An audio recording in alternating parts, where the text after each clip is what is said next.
حضرت عبداللہ اسود جو ہیں حضور کی بارگاہ میں ایمان لے کر کے آئے، لیکن جب ایمان نہیں لائے تھے نا تو ان کو جو ہے یعنی کہ پورے اپنے قبیلے میں یہ جس گھر پہ بھی گئے اس گھر پہ لڑکی دینے سے لوگوں نے انکار کر دیا، رشتہ دینے سے انکار کر دیا۔ ذرا دیکھنا، اللہ اکبر، آج تو شادی آتی ہے ہم حضور کے شریعت کا خون کرتے ہیں، آج بچے کی ختنہ ہوتی ہے ہم حضور کی سنت کا قتل کرتے ہیں، آج جو ہے برتھ ڈے پارٹی ہوتی ہے اس میں حضور کی سنتوں کو پس پشت ڈال دیا جاتا ہے، لیکن وہ ہم جیسے نکمے نہیں تھے، وہ صحابہ کرام تھے۔ حضرت عبداللہ اسود کہتے ہیں یا رسول اللہ اگر میں نے کلمہ پڑھ لیا مجھے کیا ملے گا؟ نبی نے فرمایا تمہیں جنت ملے گی، جنت۔ حضرت عبداللہ اسود نے کلمہ پڑھ لیا، کالے رنگ کے تھے، کالے رنگ کے، کوئی ان کے چہرے کو دیکھنا گوارا نہیں کرتا تھا، بہت بدصورت تھے۔ اللہ اکبر کبیرہ، نبی علیہ السلام کے ہاتھ پہ کلمہ پڑھ لیا ہے۔ اب اس کے بعد جو ہے ایک دن یہ مسجد نبوی میں بیٹھے تھے،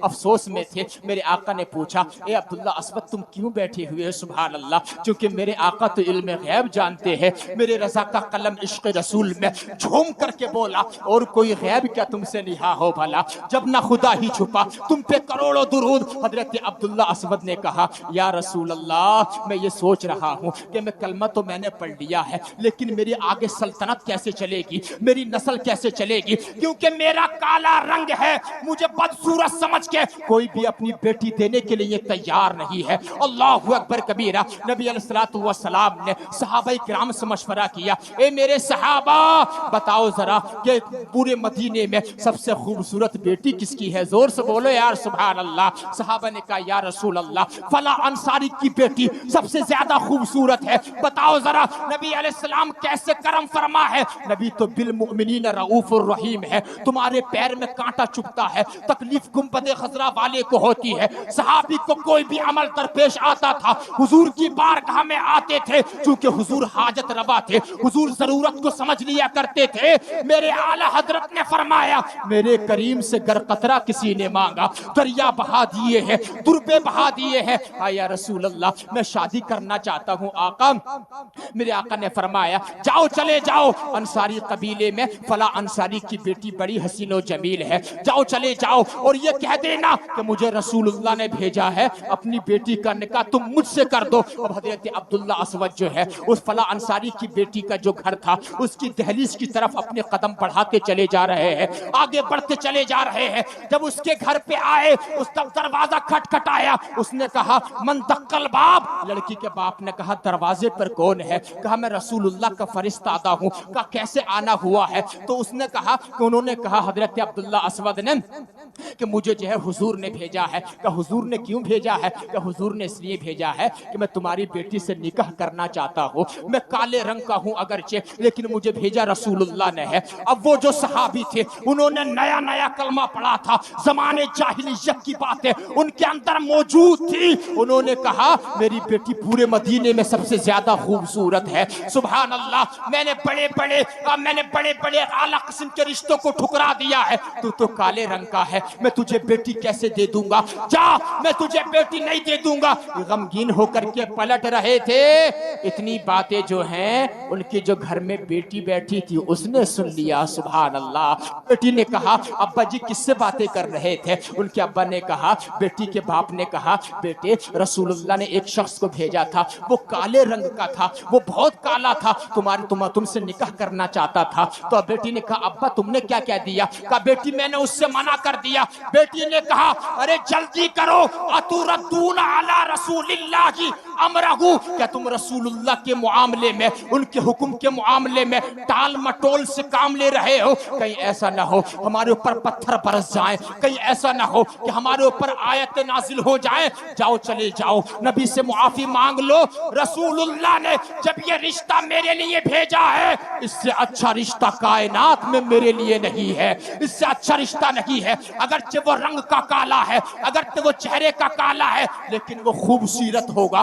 وہ خوب سیرت ہوگا، اس کا اخلاق اچھا ہوگا، اس کا علم اچھا ہوگا، اس کے سینے میں قرآن کی آیتیں معجزن ہوں گی۔ وہ باپ آیا دوڑا دوڑا، کہا یا رسول اللہ مجھ سے غلطی ہو گئی ہے، مجھ کو معاف کر دیجئے۔ آقا نے اس کے عذر کو قبول فرما لیا اور اس کی بیٹی کا نکاح جو ہے وہ حضرت عبداللہ اسود سے کر دیا۔ سبحان اللہ سبحان اللہ۔ اب اسی دن جو ہے جنگ احد کا نقارہ بج گیا۔ اب یہ گئے ہیں بازار کے اندر، کوئی اچھی چیز لا کر کے بیوی کو گفٹ کرنی ہے، پیش کرنا ہے، لیکن جب جنگ احد کا نقارہ بجا نا، انہوں نے جو ہے رسول اللہ کا یعنی کہ فرمان عالی شان کو دیکھا کہ جنگ کے اندر چلنا ہے، بیوی کو چھوڑ دیا، نئی نویلی دلہن کو چھوڑ دیا، اس لیے کہ صحابہ کے نزدیک اپنی بیوی سے زیادہ، مال سے زیادہ، جان سے زیادہ، ہر چیز سے زیادہ رسول اللہ کی عزت پیاری تھی۔ سبحان اللہ، رسول اللہ کی محبت زیادہ تھی، اس لیے کہ نبی نے فرمایا بھی ہے لا یؤمن احدکم حتی اکون احب الیہ من والدہ وولدہ والناس اجمعین۔ اے لوگو، جب تک کہ تم مسلمان نہیں ہو سکتے ہو، جب تک کہ مال سے زیادہ، بیوی سے زیادہ، باپ سے زیادہ، ماں سے زیادہ، حتیٰ کہ اپنی جان سے بھی زیادہ تم مجھ سے پیار نہیں کرو گے۔ سبحان اللہ۔ اب یہ جنگ کے اندر گئے ہیں، بازار کے اندر انہوں نے جنگ کا سامان خرید لیا، سر پر رکھنے کا ٹوپا خرید لیا، اپنے جنگ کا زرے کو خرید لیا، جنگ احد کے اندر گئے اور بڑی جانبازی سے لڑنے لگے۔ حضور نے ارشاد فرمایا صحابہ سے، جانتے ہو وہ لڑنے والا کون ہے؟ یا رسول اللہ مدینے کا تو نہیں لگ رہا ہے۔ نبی نے ارشاد فرمایا وہ میرا عبداللہ اسود ہے، اس نے ابھی کلمہ پڑھا تھا اور آج جو ہے بڑی جانبازی سے لڑ رہا ہے، بے شمار بہت سارے کافروں کو اس نے مار کر کے جہنم واصل کر دیا ہے۔ اب ان کی شہادت ہو گئی، ابھی نکاح ہوا تھا، وہ جنگ احد کے اندر شہادت ہو گئی ہے۔ سبحان اللہ، رسول اللہ کی دین کے لیے، سبحان اللہ سبحان اللہ۔ رسول اللہ خود تشریف لائے اور جو سامان ان کے سر پہ رکھا تھا اپنے پیارے ہاتھوں سے اتارا، اتارنے کے بعد نماز جنازہ پڑھائی اور ان کو دفن کر دیا اور ارشاد فرمایا اے لوگوں سن لو، لڑکی کے باپ سے کہا کہ اللہ تبارک و تعالیٰ کی دین کی خاطر جو ہے حضرت عبداللہ اسود نے جو ہے اپنی جان کو قربان کر دیا ہے۔ اے فلاح انصاری، تمہاری خوبصورت بیٹی سے بھی زیادہ حسین و جمیل عورتوں سے، حسین و جمیل حوروں سے اللہ تبارک و تعالیٰ نے جنت کے اندر حضرت عبداللہ اسود کا نکاح کر دیا ہے۔ سبحان اللہ، حضرت عبداللہ اسود کا نکاح کر دیا ہے۔ اندازہ لگاؤ، یہ حدیث شریف سنانے کا میرا مقصد یہ ہے جب نبی کا فرمان سامنے آ جائے گناہ کو چھوڑ دو، جب قرآن کی آیت سامنے آ جائے ہمیں گناہ صغیرہ کبیرہ کو چھوڑ دینا چاہیے، اس لیے کہ ہمارے نزدیک سب سے زیادہ اہم قرآن اور حدیث کی باتیں، بات سمجھ رہے ہیں؟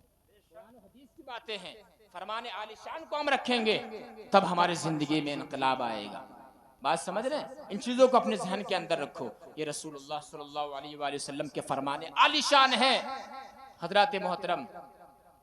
لیکن ہم جو ہے اتنا بعض انسان تو اتنا تشدد کرتا ہے اور رسول اللہ صلی اللہ علیہ وسلم کی سنت کا قتل اور اس کے علاوہ یعنی کہ شادیوں کے موقع پہ، بیاہ رسموں کے موقع پہ بہت زیادہ خرافات ہیں، بہت زیادہ۔ اللہ اکبر۔ اب جو ہے دولہا میاں جو ہے شادی کے موقع پہ ہلدی بھی لگواتے ہیں، لگواتے کہ لگواتے؟ ایک ناخن کے برابر بھی ہلدی لگانا مرد کے لیے حرام ہے، مرد کے لیے۔ مدینہ شریف میں ایک مخنث یعنی کہ یہ سمجھ لو کہ مہندی، بات سمجھ رہے ہیں؟ ہلدی تو ساری اجازت ہے اس کی، وہ تو مباح ہے، مہندی کہہ رہا تھا میں، مہندی مہندی مہندی ہلدی مت سمجھیے، مہندی لگانا ایک ناخن کے برابر بھی کیا ہے؟ مرد کے لیے حرام۔ مدینہ شریف میں ایک مخنث مہندی لگا کر کے آ گیا تھا، رسول اللہ نے صحابہ کرام سے کہلوا کے اس کو مدینے سے باہر کرا دیا تھا، اس لیے کہ وہ مشابہت اختیار کر رہا تھا عورتوں سے۔ اللہ اکبر کبیرہ۔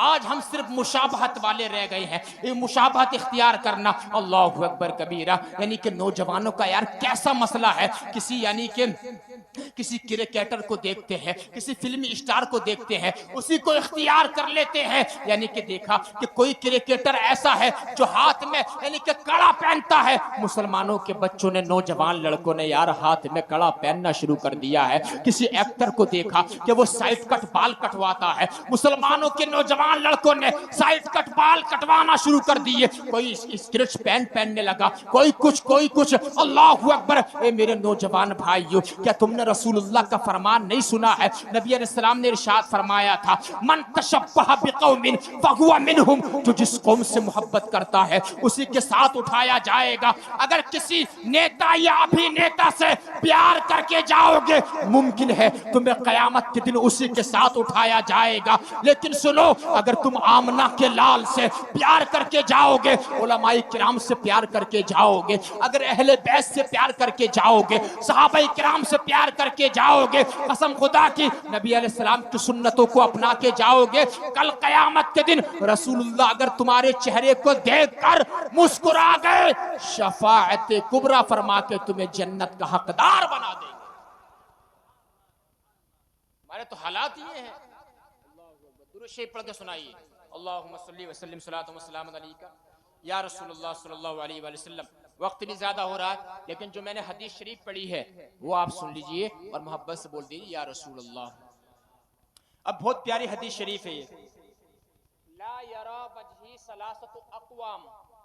حدیث اتنی لمبی ہے کہ اس کی اگر تشریح کی جائے کافی وقت درکار ہے، لیکن میں بہت اختصاری الفاظ میں سمیٹ دوں گا۔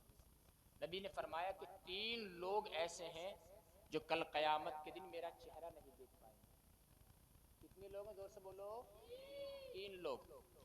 3 لوگ ایسے ہیں جو کل قیامت کے دن نبی کا چہرہ نہیں دیکھ پائیں گے۔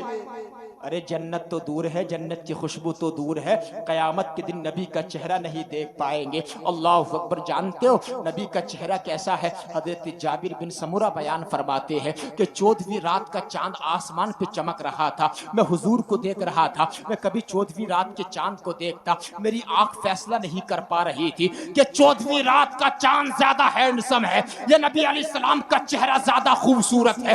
آخر میری آنکھ نے فیصلہ یہی کیا، فَإِذَا هُوَ أَحْسَنُ عِنْدِي مِنَ الْقَمَرِ، اس 14ویں رات کے چاند سے بھی زیادہ خوبصورت نبی کا چہرہ ہے۔ چاند سے تشبیہ دینا یہ بھی کوئی انصاف ہے؟ چاند میں تو داغ ہے پر آقا کا چہرہ صاف ہے۔ اور ایک شاعر نے قلم توڑ دیا، زلف دیکھی ہے کہ نظروں نے گھٹا دیکھی ہے، لٹ گیا جس نے محمد کی ادا دیکھی ہے۔ سبحان اللہ، اتنا خوبصورت چہرہ نبی علیہ السلام کا ہے، لیکن 3 کم نصیب لوگ ایسے ہیں جو کل قیامت کے دن نبی علیہ السلام کا چہرہ اقدس و اطہر و انور نہیں دیکھ پائیں گے۔ پہلا شخص کون سا بتانا چاہتا ہوں؟ پہلا شخص وہ ہے احدھا العاق لوالدیہ، پہلا شخص جو اپنے ماں باپ کا نافرمان ہے، کل قیامت کے دن نبی کا چہرہ نہیں دیکھ پائے گا۔ ہاں، آج جب تمہارے پٹھوں میں طاقت آ گئی، آج جب تمہارے اوپر جوانی آ گئی، بوڑھے باپ کو آنکھیں دکھاتے ہو، ماں باپ کو ستاتے ہو، میرے بھائی بتانا چاہتا ہوں تمہارے محلے میں کوئی نہیں چاہے گا کہ تم آگے بڑھ جاؤ، تم ترقی کر جاؤ، کوئی نہیں چاہتا ہے۔ سب ایک دوسرے سے چلتے ہیں، سب ایک دوسرے سے کٹتے ہیں، لیکن باپ کی وہ شان ہے، ماں باپ آج بھی وہ چاہتے ہیں جہاں میں نہیں پہنچا ہوں وہاں پر میرا بیٹا پہنچ جائے، وہاں میرا بیٹا پہنچ جائے۔ یہ باپ کی شان ہوتی ہے۔ سبحان اللہ۔ باپ اس سورج کی طرح ہوتا ہے، جب سورج شام کو ڈوب جاتا ہے دنیا میں اندھیرا چھا جاتا ہے، اسی طریقے سے جب باپ دنیا سے چلا جاتا ہے اولاد کی لائف میں اندھیرا آ جاتا ہے۔ اللہ اکبر کبیرہ۔ کبھی باپ کو تکلیف مت پہنچانا۔ اور ماں کی شان کیا معلوم ہے؟ ایک صحابی آئے، یا رسول اللہ میں جہاد پر جانا چاہتا ہوں۔ نبی نے فرمایا حل لک من امن، اے میرے صحابی کیا تمہاری ماں موجود ہے؟ قال نعم یا رسول اللہ، ہاں میرے آقا میری ماں موجود ہے۔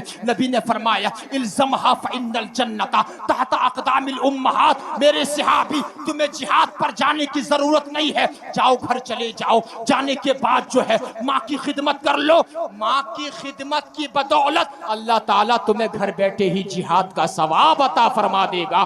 گویا کہ جو ماں کے قدم کو چومتا ہے جنت کی چوکھٹ کو بوسہ دیتا ہے، یہ ماں باپ کی شان ہے۔ لیکن بدقسمتی کی وجہ سے، لیکن کم نصیبی کی وجہ سے ابھی الحمدللہ گاؤں کے حالات تو اچھے ہیں، لیکن شہروں کے حالات دیکھو، ماں باپ تھوڑے سے بوڑھے کیا ہوئے ان کو اولڈ ہاؤس کے اندر ڈال دیا جاتا ہے۔ ہوش کے ناخن لے، شرم کر شرم، ماں باپ اولڈ ہاؤس میں ڈالنے کی چیز نہیں ہے۔ میں بتانا چاہتا ہوں آپ کو، نبی نے فرمایا ہما